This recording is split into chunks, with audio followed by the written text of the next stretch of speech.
പോകുന്നില്ല. കാരണം ഞങ്ങൾക്ക് ഭയങ്കരമായിട്ട് സൈബർ ബുള്ളിങ് ഉണ്ടാവുന്നതാണ്.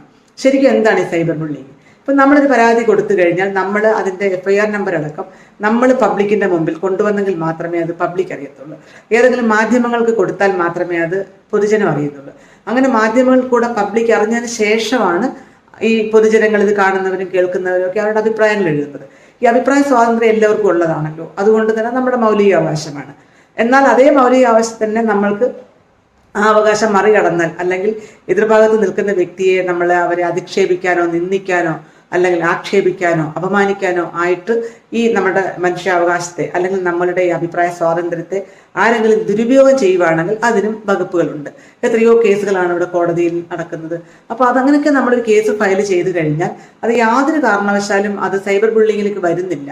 കാരണം നമ്മളത് പബ്ലിക്കിന്റെ മുമ്പിൽ അത് വാർത്തയാക്കിയെങ്കിൽ മാത്രമാണ് അത് സൈബർ ബുള്ളിങ്ങിലേക്ക് അഥവാ വന്നാലും